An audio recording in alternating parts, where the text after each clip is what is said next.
Thyroid disorders. I am Dr. Zahid Mahmood, working as Associate Professor of Surgery in Jinnah Postgraduate Medical Center. Thyroid disorders include hypothyroidism and hyperthyroidism. Before starting the discussion, I would like to describe the anatomy of thyroid gland. As we know that our body has two types of gland, endocrine gland and exocrine gland. Endocrine gland are those glands which secrete their secretions directly into the blood, while exocrine glands they secrete their secretion through ducts. Thyroid gland is present in neck. It is H-shaped gland having two lobes connected by isthmus. It is present in front of trachea and attached with trachea as well. Right lobe, left lobe and isthmus. The thyroid gland has two types of cells histologically, follicular cells and parafollicular cells. Follicular cells secrete T3 and T4 responsible for metabolism, and parafollicular cells secrete calcitonin responsible for calcium metabolism. The blood supply of thyroid gland is superior thyroid artery, branch of external carotid artery, inferior thyroid artery, branch of thyrocervical trunk. The thyrocervical trunk is originated from subclavian artery, while drained by three veins: superior thyroid vein, middle thyroid vein. Both of these veins drain into internal jugular vein, while the inferior thyroid vein they drain into the main veins like brachiocephalic vein. Sometimes patient has another lobe just above the isthmus that is called pyramidal lobes. If the thyroid gland has pyramidal lobe, there is another blood supply that is called thyroid imma artery. Thyroid imma artery is originated from main artery. It may be arch of aorta, it may be brachiocephalic trunk or some main vessel. Lymphatic drainage of thyroid gland is pretracheal lymph nodes, paratracheal lymph nodes, prelaryngeal lymph nodes. This is the lymphatic drainage of thyroid gland. Now, how the thyroid gland is formed? That's called embryology. During embryological development, as we know that tongue has a V-shaped sulcus which divides the tongue into anterior 2/3 and posterior 1/3. At the junction of this anterior 2/3 or posterior 1/3, or at the junction of this V, the tip of the V, a swelling is originated embryologically that is called thyroglossal duct or thyroglossal swelling. This thyroglossal duct descend into the neck and form the thyroid gland. After formation the thyroid gland, the remnant of thyroglossal cyst, the remnant of thyroglossal cyst persist, and it may lead to congenital anomalies like thyroglossal cyst and thyroglossal fistula.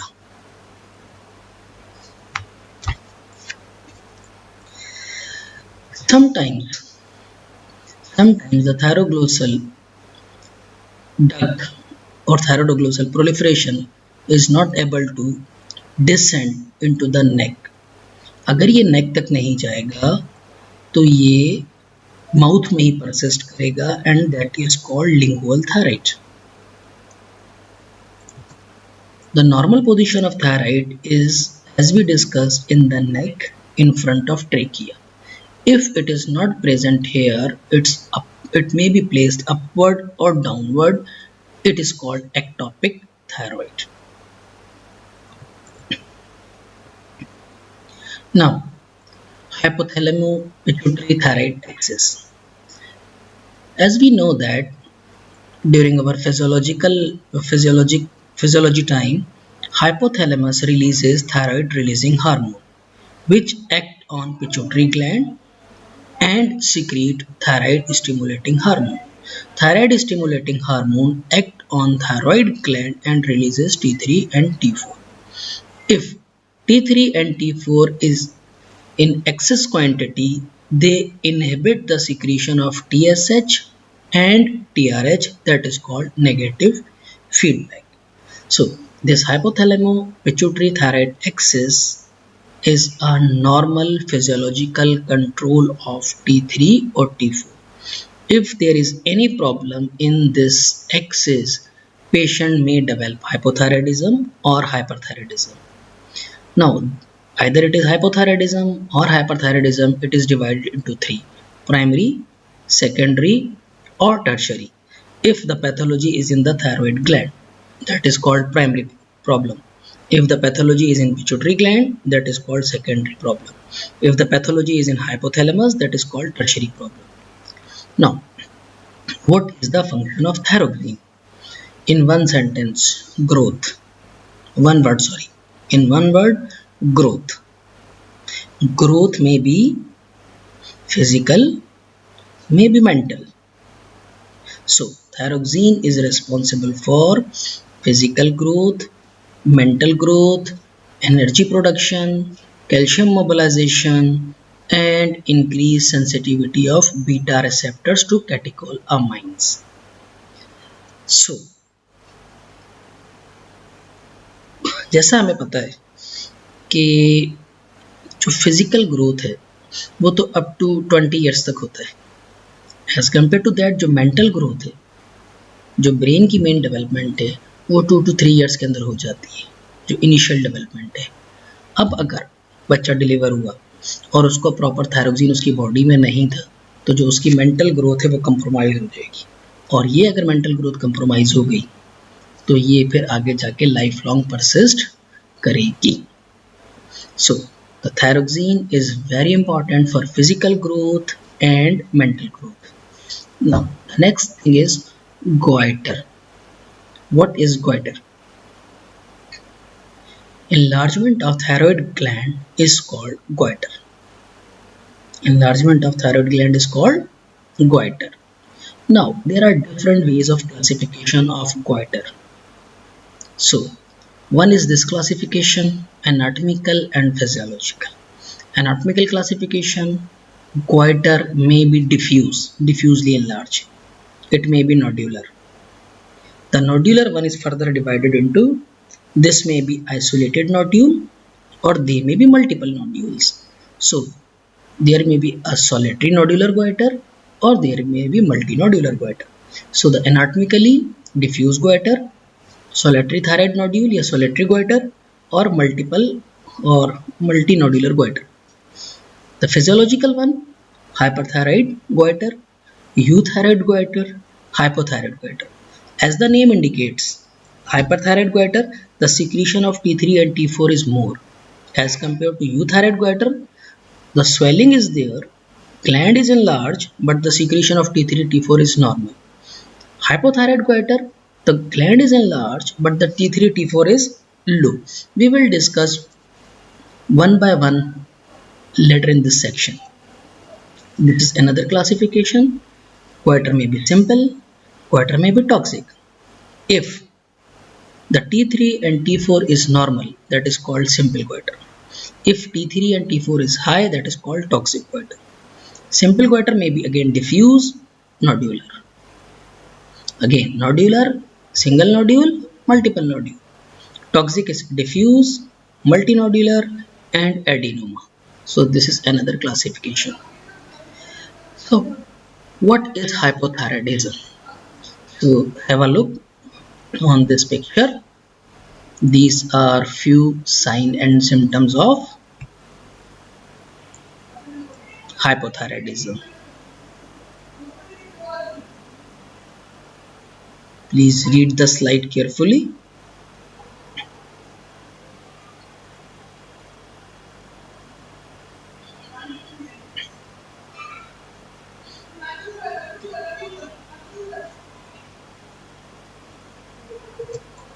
And hyperthyroidism, when the secretion of T3 T4 is high. Again, these are the clinical features of hyperthyroidism.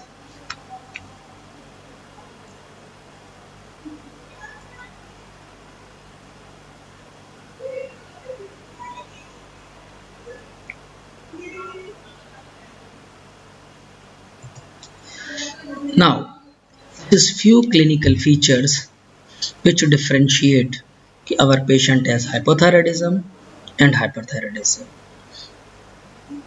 If the patient hairs are dry, skin is dry, face is puffy, this is a feature of hypothyroidism. As compared to hair loss, bulging eyes and sweating is a feature of hyperthyroidism. Weight gain is a feature of hypothyroidism. Weight loss is a feature of hyperthyroidism. Cold intolerance, bradycardia is in hypothyroidism. Heat intolerance, tachycardia is in hyperthyroidism. Constipation, somnolence and heavy menses is in hypothyroidism.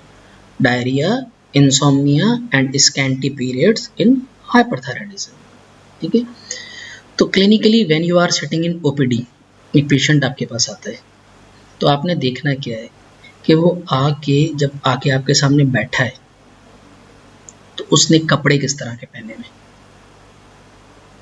अगर उसने सर्दियों में बहुत normal कपड़े पहने हुए, पतले कपड़े पहने हुए, तो इसका मतलब उसको गर्मी ज़्यादा लग रही है। और अगर उसने गर्मियों में बहुत मोटे कपड़े पहने हुए या आम हालात में नॉर्मल से ज़्यादा कपड़े पहने हुए तो इसका मतलब है उसको सर्दी ज़्यादा लगती है। ठीक है, so this is a first feature in OPD. Second, आपसे बात कैसे कर रहे हैं। ठीक है, थर्ड, उसका वेट कैसा है, वेट गेन लग रहा है, वेट लॉस लग रहा है। ठीक है, तो ये 2-3 फीचर्स हैं जो कि पेशेंट आपके पास ओपीडी में आता है तो इनिशियली बिफोर टेकिंग हिस्ट्री हम अंदाज़ा लगा सकते हैं कि हमारे पेशेंट को हाइपोथायराइडिज्म है या हाइपरथायराइडिज्म है। डिटेल हिस्ट्री पर, इन्वेस्टिगेशंस पर मज़ीद चीज़ें क्लियर हो जाएंगी। Now hypothyroidism, hypothyroidism may be in children, that is called cretinism. Adult में भी होता है, that is called adult hypothyroidism. और if hypothyroidism in adult and it is severe, that is called myxoedema. Okay? तो इन children's में hypothyroidism cretinism, adult में hypothyroidism adult hypothyroidism, और if severe hypothyroidism in adult that is called myxoedema. And what are the types of hyperthyroidism? Hyperthyroidism, diffuse toxic hyperthyroidism, commonly called Graves' disease, toxic multinodular hyperthyroidism, and toxic adenoma. So these are the types of hypothyroidism, these are the types of hyperthyroidism. Now, detail of hypothyroidism. What is the etiology? Hypothyroidism etiology may be congenital or may be acquired. The congenital causes are hypoplasia and maldescent. Hypoplasia and maldescent of the thyroid gland. Enzymes defect, iodine deficiency, intake of goitrogens during pregnancy, pituitary defects, idiopathic, hypothalamic defects. These are all under the heading of congenital. While acquired, iodine deficiency, autoimmune thyroiditis, thyroidectomy, radiotherapy in neck, radiation, radioactive ablation, TSH deficiency, medications, or maybe idiopathic. Now, what are the clinical features? If the hypothyroidism in children, that is called cretinism. So these are the features in clinical features of cretinism. Open posterior fontanelle, nasal stuffiness, macroglossia, tongue मोटा होगा, constipation and abdominal distension, feeding problems, mentally retarded होगा। किसी ज़माने में एक add आता था कि मेरा बच्चा पढ़ाई में कमज़ोर क्यों है, तो that is mental retardation. Slow relaxation of deep tendon jerk, non-pitting edema, Codes feature umbilical hernia, hoarseness of eyes, growth failure, retarded bone age, and broad hand, stumpy fingers. These are the clinical features of cretinism. Now, how we diagnose? Simple. Advise thyroid profile T3, T4, and TSH. So, in hypothyroidism, T3 and T4 is low. To compensate this, TSH is high. So, low T3, T4 and high TSH shows cretinism. What is the treatment? Treatment is L-thyroxine. L-thyroxine. ठीक है, dose is 10 microgram per kg per day. In older children, 25 microgram per day. Now, what are the clinical features of adult hypothyroidism? As we discussed before, dry hair, weight gain, cold intolerance, bradycardia, constipation, somnolence, heavy menses. These are the clinical features of adult hypothyroidism. How we diagnose? Low T3, T4, high TSH, advised thyroid profile. Thyroid profile include TSH, T3 and T4. So, once we diagnose our patient has adult hypothyroidism, thyroxine 100 microgram once daily up to 200 microgram. If a patient is old age, having cardiac problem, having hypertension, so start from a lower dose, 50 microgram and increase according to patient response. Now, this is the section of hypothyroidism. Now, the second part of thyroid disorder is hyperthyroidism. So, hyperthyroidism is a metabolic biochemical state. It's a multisystemic disease caused by elevated T3 and T4, or maybe both. What are the causes of hyperthyroidism? As we discussed before, Graves' disease, primary thyrotoxicosis, or diffuse toxic goiter. Plummer disease, secondary thyrotoxicosis, or toxic multinodular goiter. Toxic single adenoma, this is the another one. So there are three types: diffuse toxic goiter, toxic multinodular goiter, and toxic adenoma. These are the three causes of hyperthyroidism. Now, Graves' disease. Graves' disease is the most common type of thyrotoxicosis. It is 50 to 60% of the cases. It is mainly autoimmune in nature, and when it is autoimmune, definitely some autoantibodies involved. So these autoantibodies are thyroid stimulating immunoglobulin, TSI. TSI. Normally, when TSH bind with its receptors, TSH release from pituitary gland. When it binds to the thyroid gland function for 2.5 hours. But once this antibody bind on TSH receptors, the thyroid gland will function for 16 to 24 hours. So a gland normally function for 2 hours. Now it function for 16 to 24 hours. So definitely the amount of secretion of T3 and T4 is much more. So that leads to hyperthyroidism. The other antibodies are anti-thyroperoxidase, anti-thyroglobulin, other autoimmune diseases. One more important things, कि autoimmune disease may be an isolated autoimmune disease or may be a part of syndrome. Okay, there is the same previous axis, hypothalamo pituitary thyroid axis, hypothyroidism or hyperthyroidism. Primary problem related in the thyroid gland, pituitary problem if it is secondary, the problem related in the pituitary gland, tertiary problem related in the hypothalamus gland. Now, toxic multinodular goiter. Toxic multinodular goiter comprises 20% of the hyperthyroidism. It's more common in elderly patients, long-standing goiter, and the gland has multiple nodules as the name indicates. Toxic adenoma. Toxic adenoma comprises 5% of the patients of hyperthyroidism having a one gland, but the important thing is that the gland is hyperactive. It's not gland. The nodule or adenoma that is hyperactive, the rest of the gland जो normal gland होगा वो hypoactive होगा. Why? Toxic nodule secreted large quantities of T3 and T4 that inhibit TSH. When they inhibit TSH, So TSH won't act on the normal thyroid gland, so because of negative feedback. तो जब भी T3 T4 बढ़ेगा because of this adenoma, TSH inhibit हो जाएगा. जब TSH inhibit हो जाएगा तो जो नॉर्मल थायराइड ग्लैंड है, नॉर्मल थायराइड ग्लैंड पर वो फंक्शन नहीं कर पाएगा और अल्टीमेटली उसकी पिक्चर हाइपो होगी. This is the radioisotopic scan. Normal A, the diagram A is normal, visible two lobes in a homogeneous picture. The B is diffuse toxic goiter. The uptake is very high, but again it is diffuse uptake. In C there is an uptake and the remaining normal functions, that is multinodular goiter. And in the D1 only one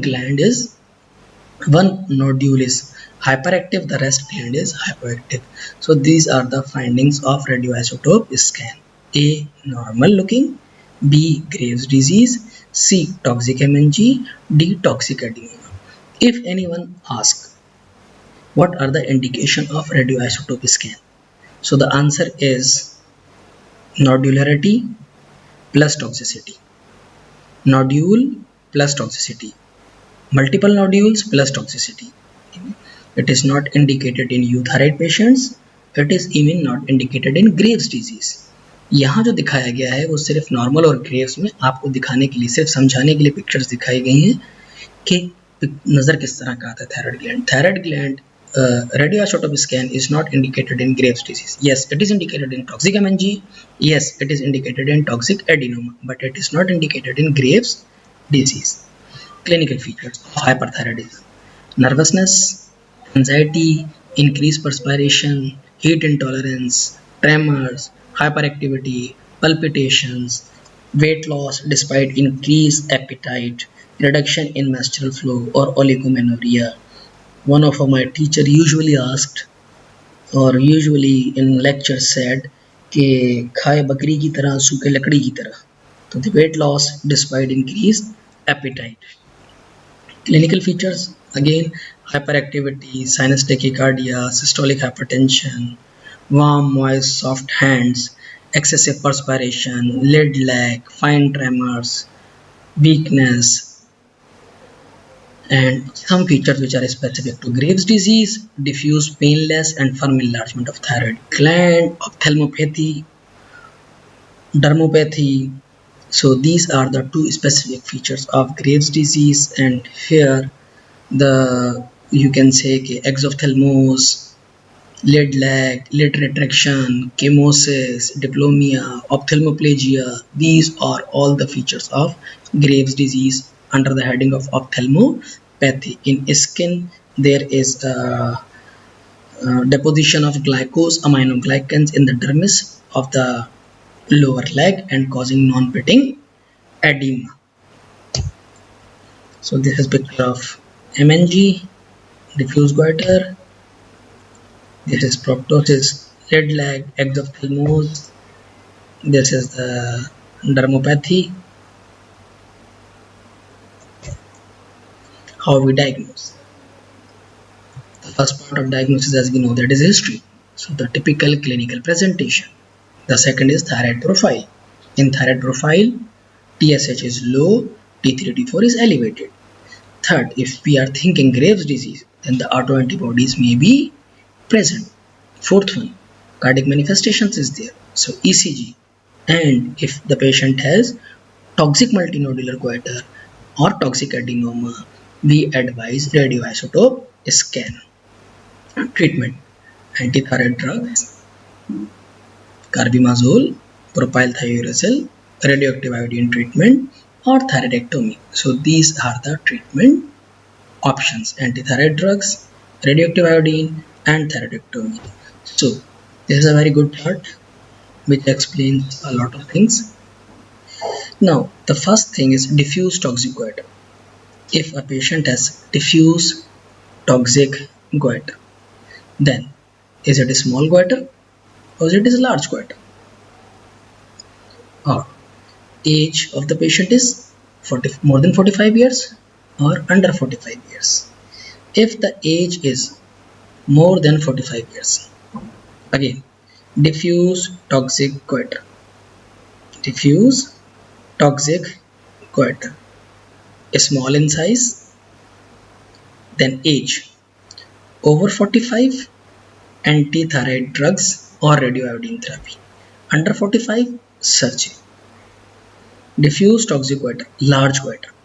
In large goiter, the anti-thyroid drugs is not usually responsive, but we may give. So diffuse toxic goiter, small goiter, large goiter. The second part is age. Over 45, under 45. Over 45, anti-thyroid drugs or radioiodine therapy. Under 45, surgery. Why we choose this age group 45?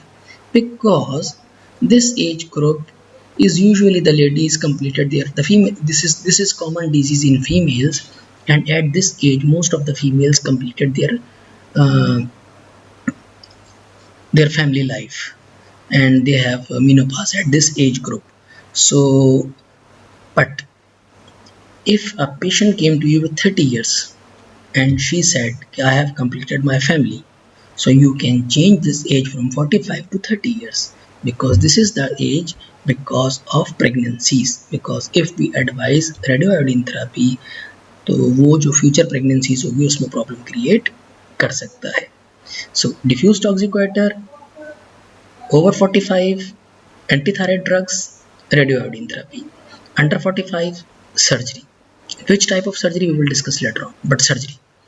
Toxic nodular goiter, straightforward surgery.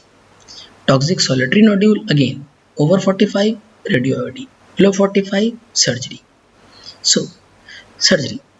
There is a wide debate on thyroidectomy, subtotal, near total, or total. Subtotal, near total, or total. But now the concept is that majority of young surgeons, they are going for total thyroidectomy, because in neck second surgery is difficult. If we performed subtotal and near total thyroidectomy and patient's disease reoccur, ठीक है, अगर हमने थायराइडेक्टोमी की सब total की या near total की और पेशेंट को दोबारा थायराइडोटोक्सिकोसिस हो गया, दोबारा उसको डिफ्यूज टॉक्सिक गोइटर डेवलप हो गया, तो फिर दोबारा निकालना पड़ेगा. जब दोबारा निकालने जाएंगे तो वहाँ पर कॉम्प्लिकेशन के चांसेस बढ़ जाएंगे. फर्स्ट टाइम के अंदर भी पैराथायराइड और रिकरेंट लैरिंजियल नर्व इंजरी के चांसेस होते हैं, लेकिन फर्स्ट टाइम चूँकि स्ट्रक्चर्स अल्लाह ने बनाए हैं तो वो अपने नॉर्मल एनाटॉमिकल लैंडमार्क्स पे होते हैं, तो वो इजीली आइडेंटिफाइबल होते हैं. सेकंड टाइम वो इजीली आइडेंटिफाइबल नहीं होते. The injuries, the complication are much much much higher in redo surgery और second surgery. So that's why majority of the surgeons वो जब भी सर्जरी करने जाते हैं थायराइड में, अगर वो एक तरफ जाए तो वो पूरा लोब निकाल लेते हैं, अगर उन्होंने दोनों तरफ करना हो तो वो टोटल थायराइडेक्टोमी करते हैं. सब टोटल, नियर टोटल, पार्शियल थायराइडेक्टोमी आजकल यूजुअली रिकमेंडेड नहीं है.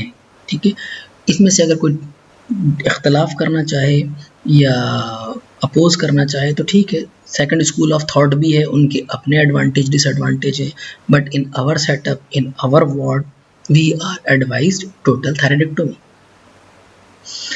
अच्छा, अब जो है अगर पेशेंट को पहले रिकरेंस हो गया, पहले उसकी सर्जरी हुई थी, अब रिकरेंस हो गया, अगर वो अंडर 45 है तो एंटी थायराइड ड्रग्स दें, अगर ओवर 45 है तो रेडियोआयोडीन थेरेपी दें. अगर किसी भी वजह से उसको एंटी थायराइड ड्रग्स स्टार्ट किए या रेडियोआयोडीन थेरेपी स्टार्ट किए, जैसे फॉर एग्जांपल ये डिफ्यूज टॉक्सिक गोइटर था, डिफ्यूज टॉक्सिक गोइटर में ओवर 45 ईयर्स हमने एंटी थायराइड ड्रग्स दी थी. अब अगर वो रेस्पॉन्स नहीं कर रही तो अगला स्टेज सर्जरी. रेडियोआयोडीन रेस्पॉन्स नहीं कर रही, अगला स्टेज इज सर्जरी. ठीक है, अब एंटी थायराइड ड्रग्स कितनी दें, कितने अरसे तक दें?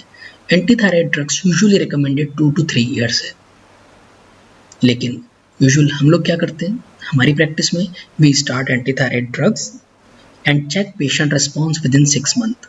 अगर 6 मंथ के अंदर पेशेंट का रेस्पॉन्स हमें अच्छा मिल जाता है तो हम उसको कंटिन्यू करते हैं 2 to 3 ईयर्स के लिए, और अगर हमें रेस्पॉन्स अच्छा नहीं मिलता तो हम उसको स्टॉप कर देते हैं.